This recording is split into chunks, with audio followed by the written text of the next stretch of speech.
What if emergency isn't about danger, but about disobedience? Tonight, a woman dials 911 over Christmas lights, and the system answers, eager to prove order is a religion. If you think this is just a noise complaint, ask yourself who profits when joy needs a permit. I want you to stand with me on the frozen curb, breath fogging like confession, while sirens idle a few blocks away, and the first lie of the night settles over the houses. That order is simple. That rules are love wearing a badge. I want you to stand with me on the frozen curb, breath fogging like confession, while sirens idle a few blocks away, and the first lie of the night settles over the houses. That order is simple. That rules are love wearing a badge. We begin with a phone lit up like a tiny altar, Karen's thumb hovering, the HOA bylaws pulled up alongside a recording app, and me asking you quietly whether power is ever neutral when it speaks in capital letters. A neighbor's holiday display, synchronized LEDs, a choir of plastic deer, an inflatable Santa that bows and rises like a weary priest, thrums against the winter silence, and the bass line, innocuous to some, presses on Karen's ribs like a trespass. She dials 911, but what she really calls is a philosophy seminar at midnight, a debate about who gets to define peace on a street built on mortgages and make-believe community. Before the operator answers, remember Foucault whispering about the panopticon, the watchtower inside us that convinces us to police each other because we fear being policed ourselves. Karen believes in the watchtower. In fact, she volunteers to climb it. I say this not to mock her, but to show you the mechanism, the gears greased by property values and seasonal music, and a covenant you never truly negotiated. The operator's voice is soft, procedural, a blanket stitch from policy, and Karen's words spill out. Noise complaint, HOA violation, safety concern, and every syllable tries to launder a feeling into a fact. Isn't that what we do when we are afraid of our neighbor's freedom or our own? On screen, I want the word illusion to pulse over a close-up of the bylaws, each clause as brittle as ice on a gutter. Karen's living room smells like cinnamon brooms and enforcement, and she paces while I narrate the small cathedral of her certainty. She is not the villain, she is the guardian. Meanwhile, across the street, the lights run on a loop choreographed to a novelty remix, and a child in footed pajamas laughs at a penguin that refuses to stop sliding. Do you feel the fracture? The moral tectonic plate inching beneath the cul-de-sac, the question of who gets to decide what counts as joy and what counts as assault. I confess, I have dialed numbers like this in my head, not to report a crime, but to outsource doubt, to ask an authority to bless my discomfort and call it righteousness. The operator codes the call, a taxonomy of disturbance, and somewhere a dispatcher moves a piece on an unseen chessboard, because bureaucracy loves the theater of inevitability. Here is the first uncomfortable truth. The law is not a lullaby, it is a metronome, and when you set it to your heartbeat, you mistake tempo for morality. Karen tells the story of a veteran next door who needs quiet, of dogs who panic, of elderly neighbors whose hearts tick like brittle ornaments, and she believes every note because fear makes a perfect choir. I whisper to you that maybe the music is not the only noise. Maybe the loudest sound is the silent audition we give to power, hoping it will cast us as the responsible one. Cut to the street, frost glare, a halo of LEDs, camera drifting past mailboxes like tombstones for old promises of neighborliness.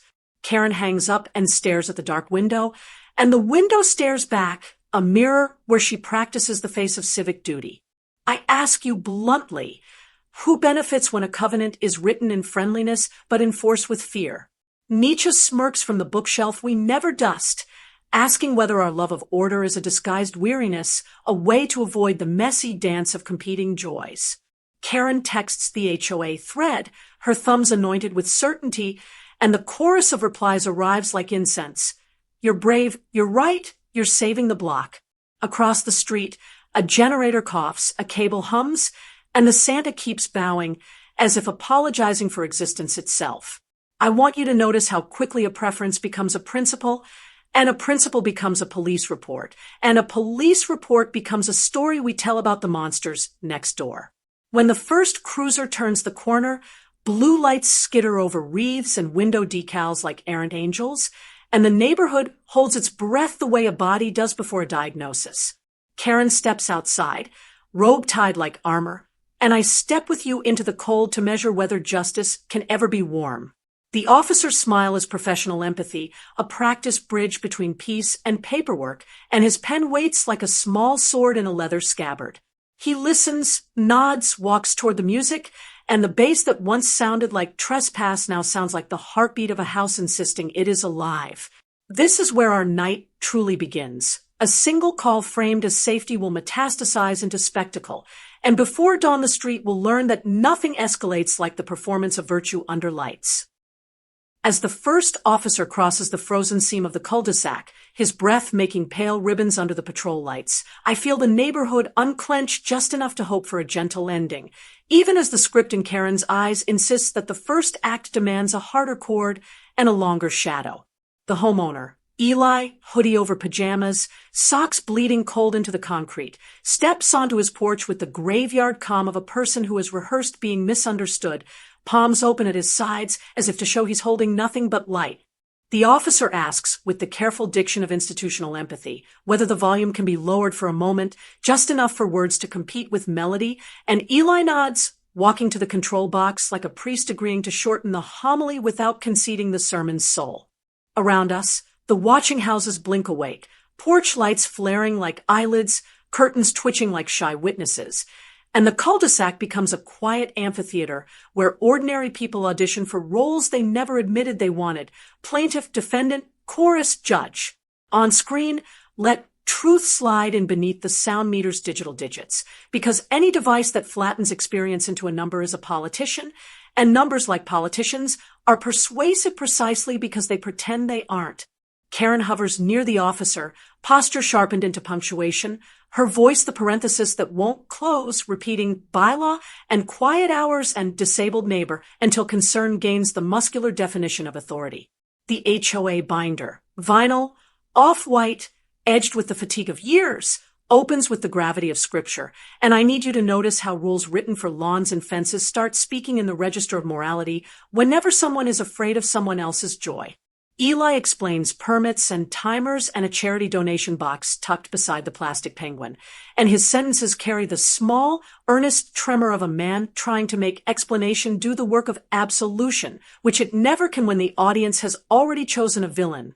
The officer radios dispatch with terms that sound like they came from a weather report, levels, durations, thresholds, because bureaucracy prefers climate to character, and when you name a storm you no longer need to ask who made the wind.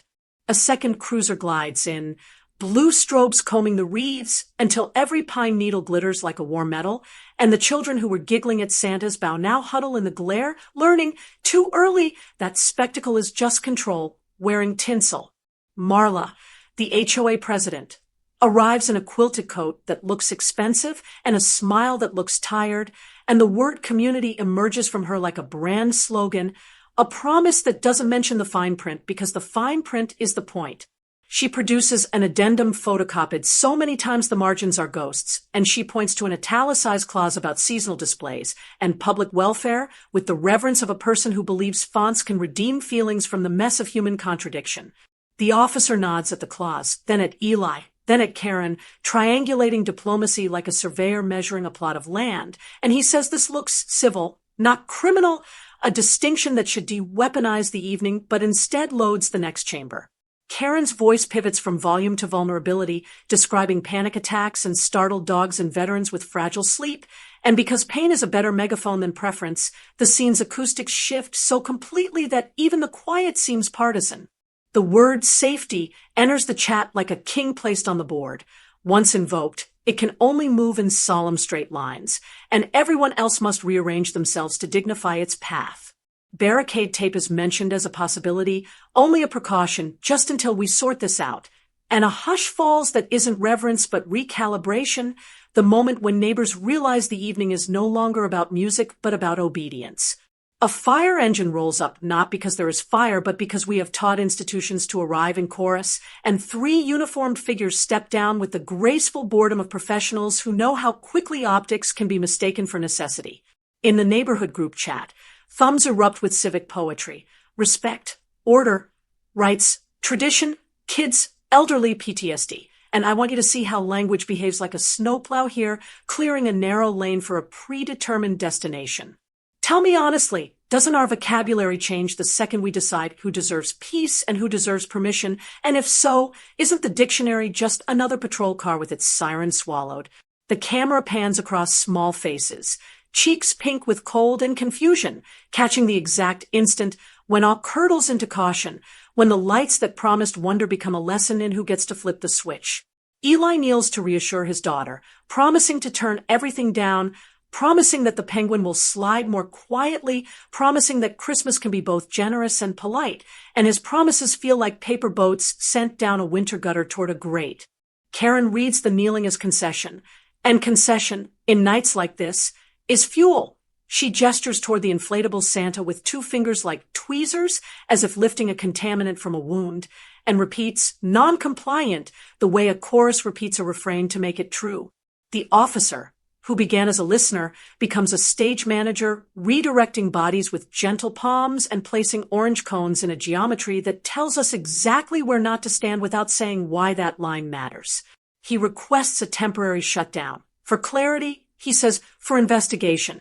And the word investigation has the intimacy of a hand on your shoulder and the threat of a hand on your throat, which is why everyone obeys. Eli hesitates, because to flip the breaker feels like confessing a crime he hasn't committed, but he is also a parent and a neighbor and a man who has seen what happens to people who confuse principle with survival.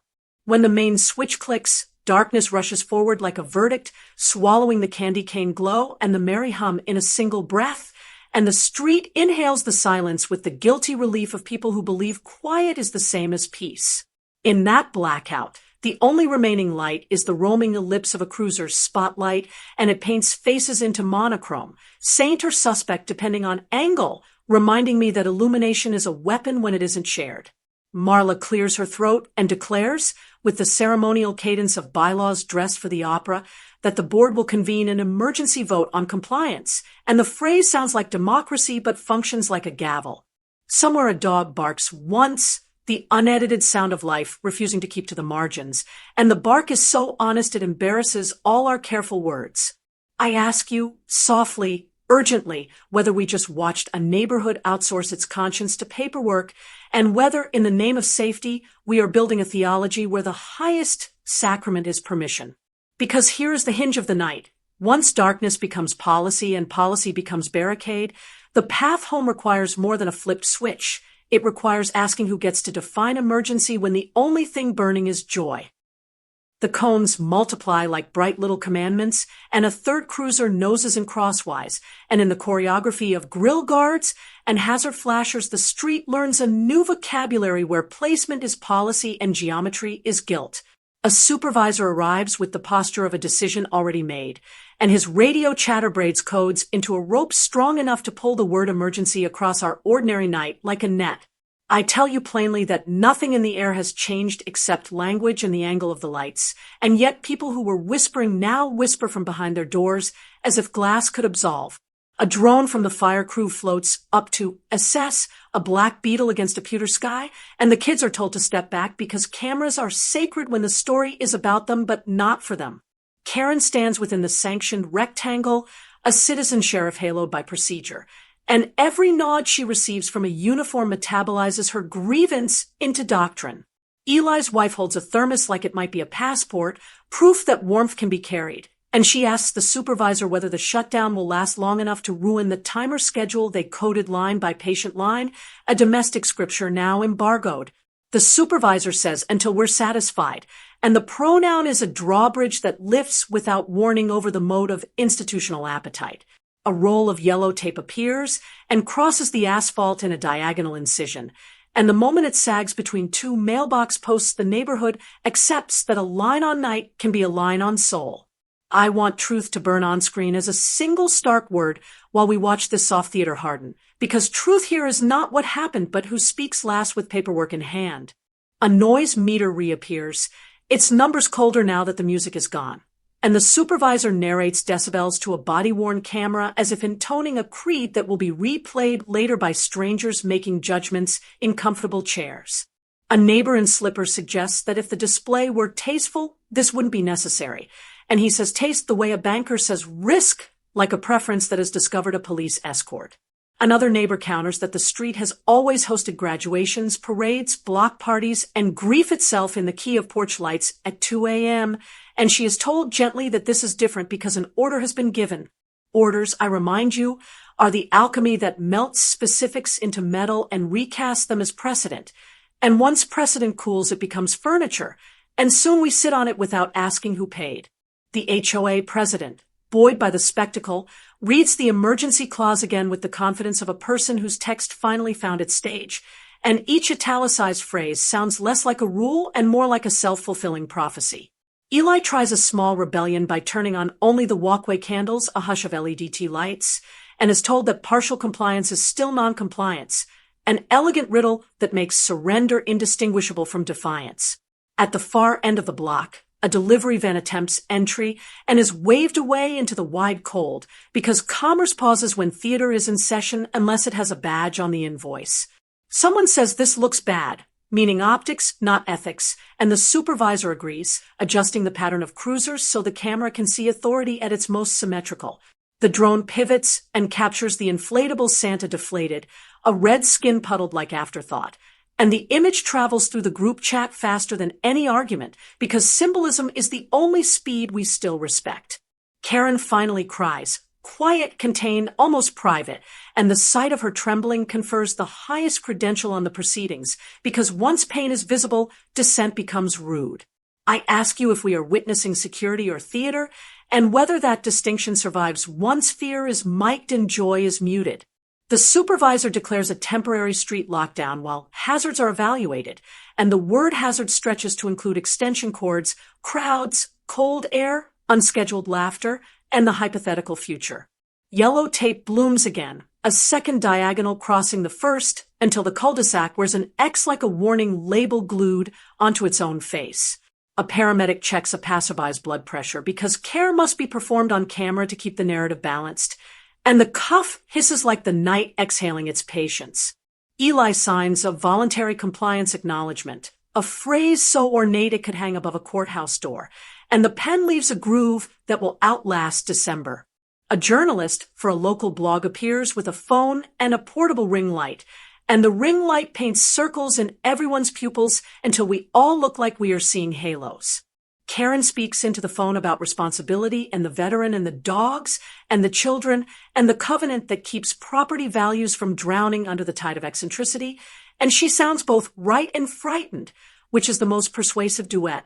Eli speaks next about community and raising funds for a food pantry and teaching his daughter that generosity scales, and he sounds both hopeful and cornered, which is the least televisual melody.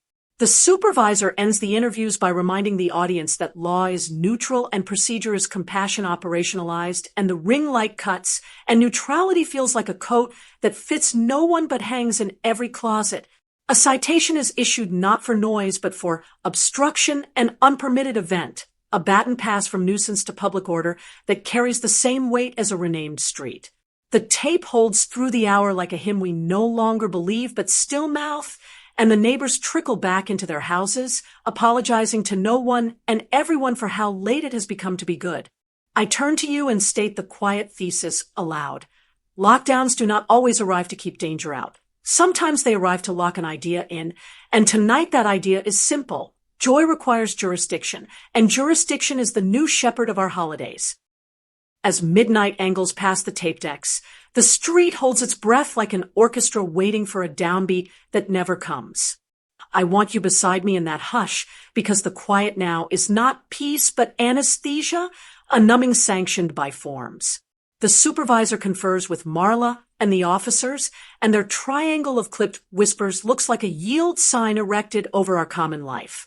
Eli stands at the border of the tape with his daughter's mitten in his pocket, and the pocket feels heavier than any citation.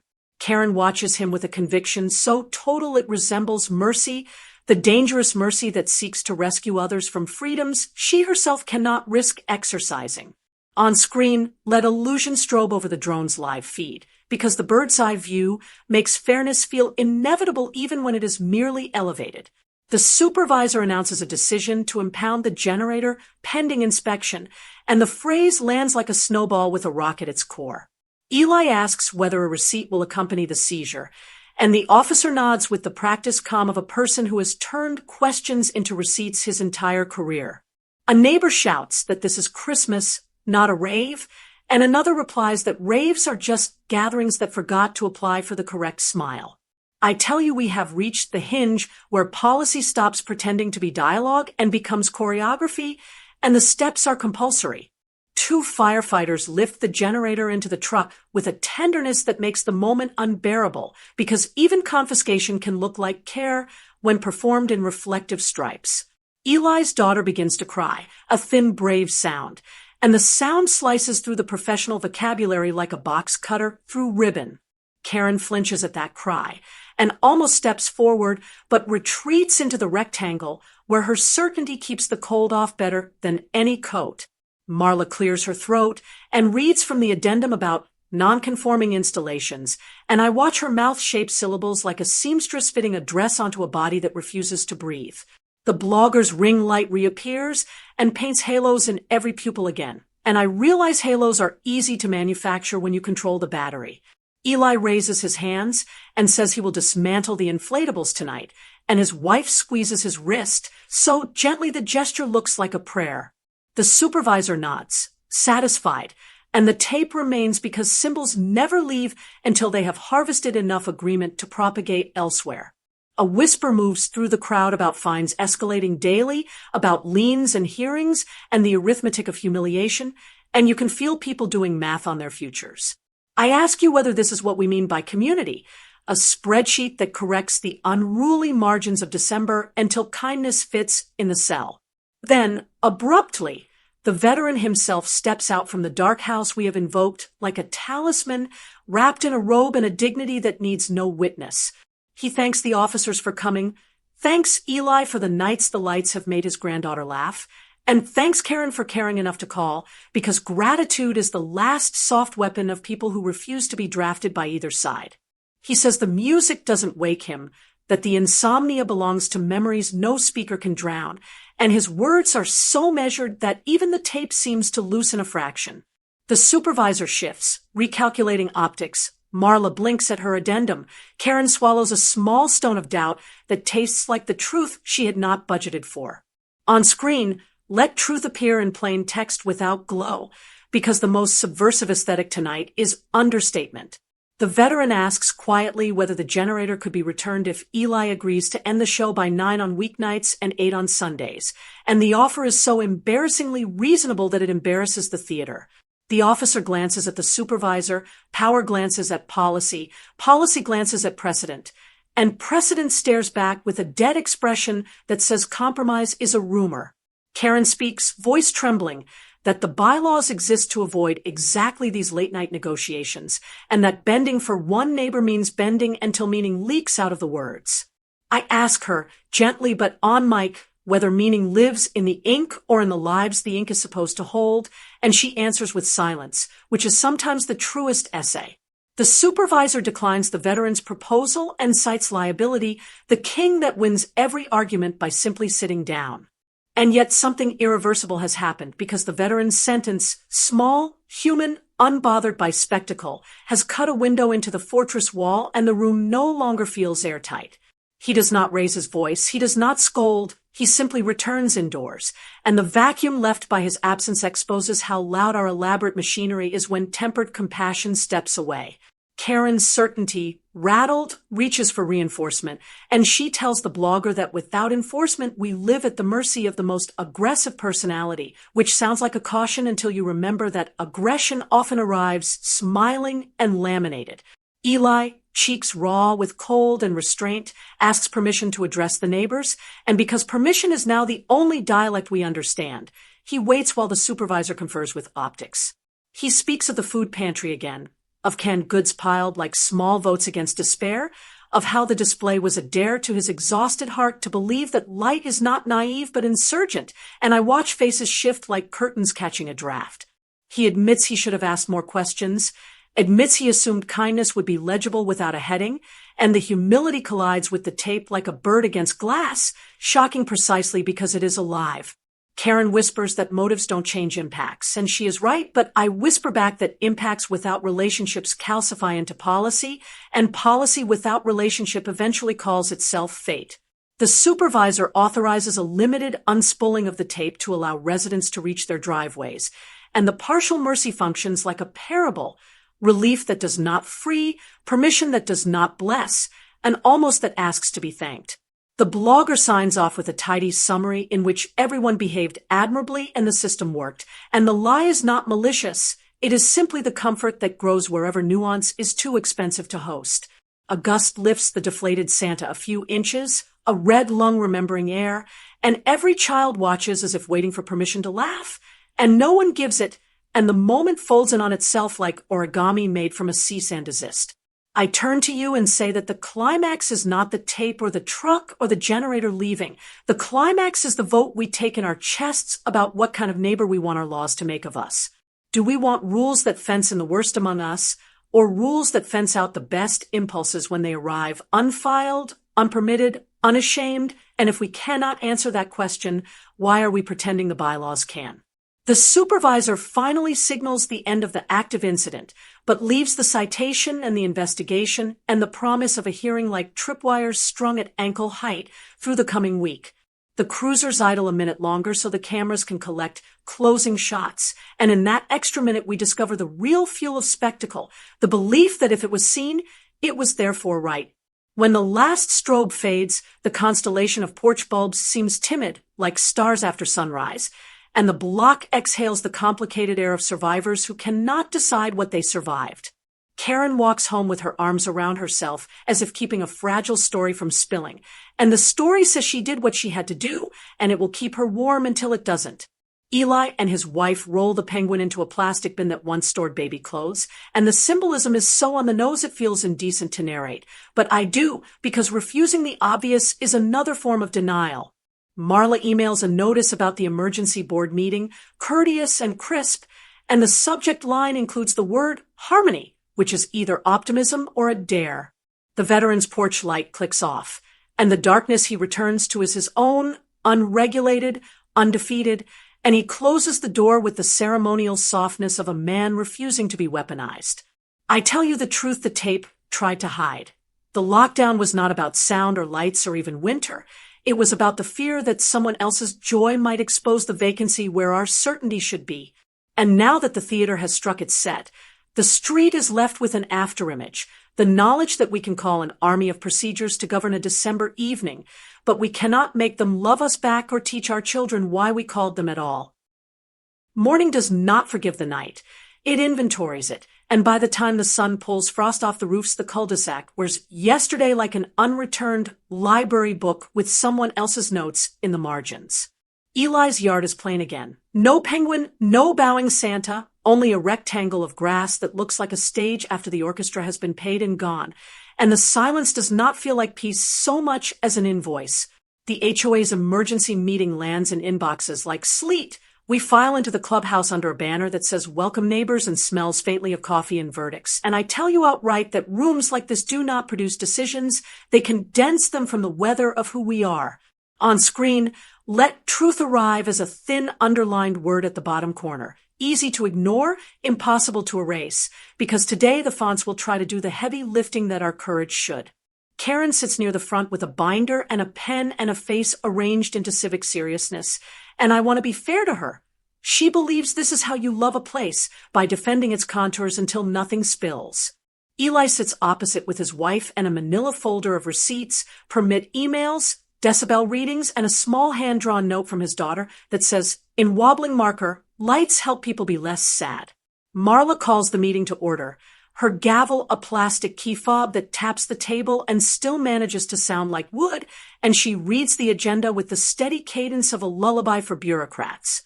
A motion is introduced to formalize seasonal display guidelines into a regime, and the draft policy is as meticulous as a diet. Lumen limits, animation bans, cutoff times, approved color palettes, fines indexed to repeat offenses, and a clause about pre-approval for charitable activations.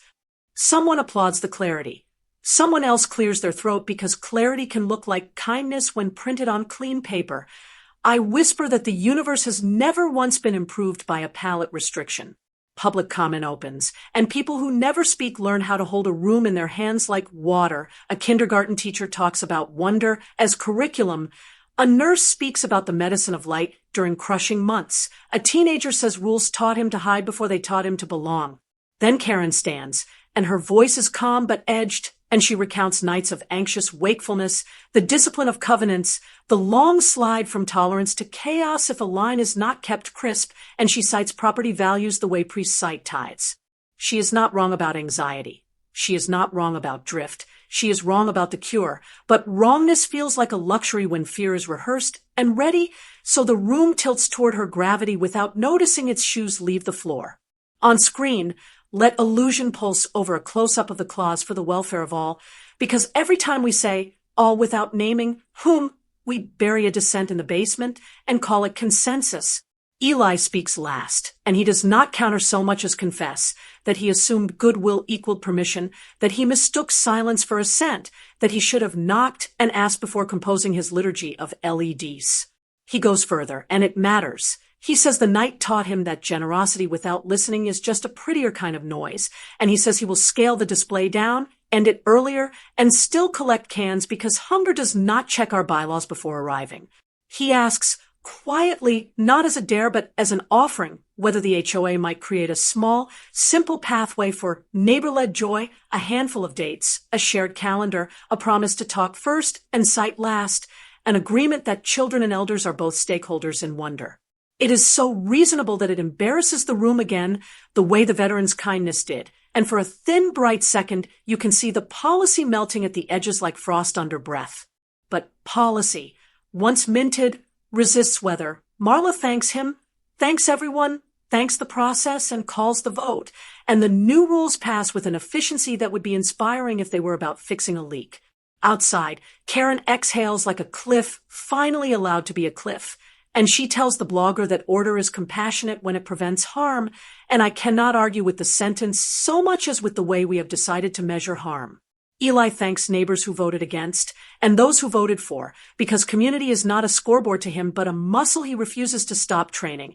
And then he walks home with an empty dolly and the quiet dignity of a man who will buy more canned goods anyway. That night, the street is dim but not dead. A handful of windows glow. One string of warm bulbs shivers along a gutter. A single yard hosts a tiny nativity made from paper bags and tea lights. And what moves me is not the scarcity, but the stubbornness. I step to camera and tell you the thing I have been afraid to say. The call to 911 was not an aberration. It was a ritual, the modern prayer we offer to the God of make this clean for me.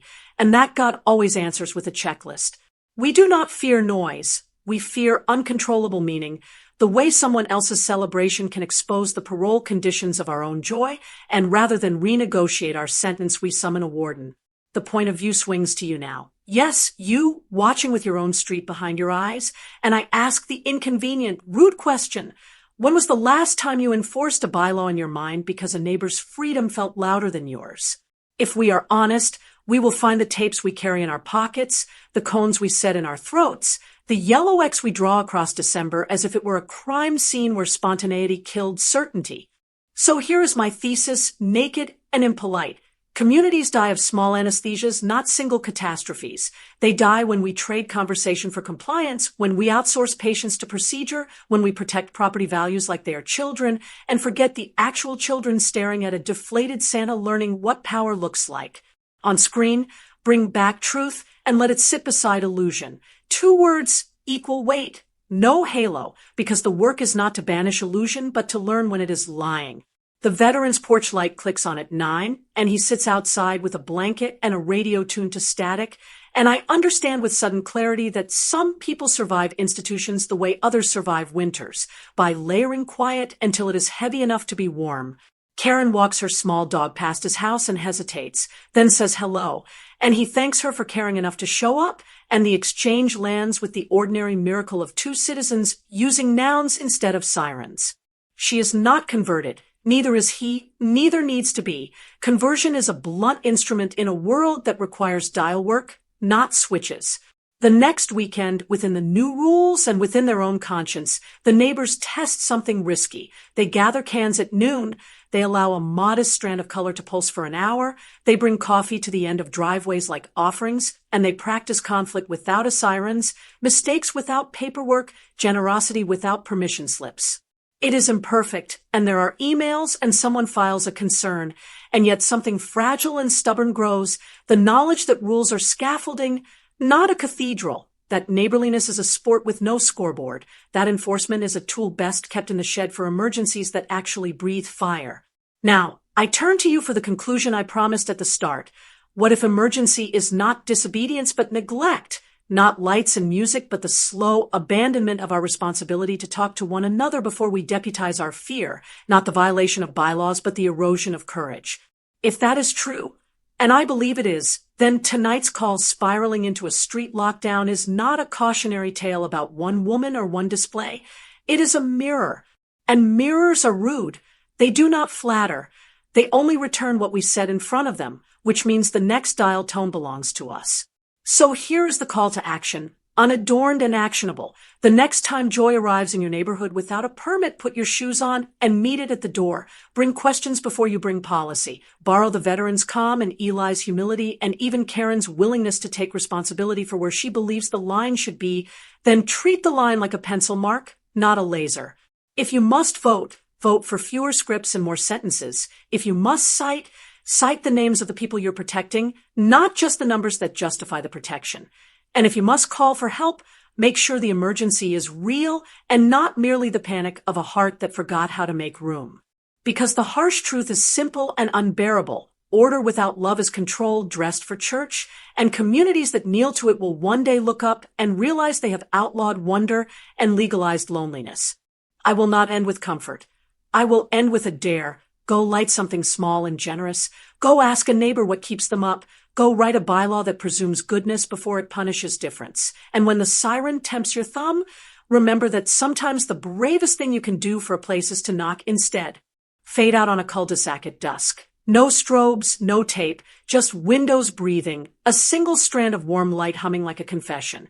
And the word choice appearing on screen where truth and illusion used to be, because in the end the system is not an institution, it is the echo of our decisions, and it is waiting for yours.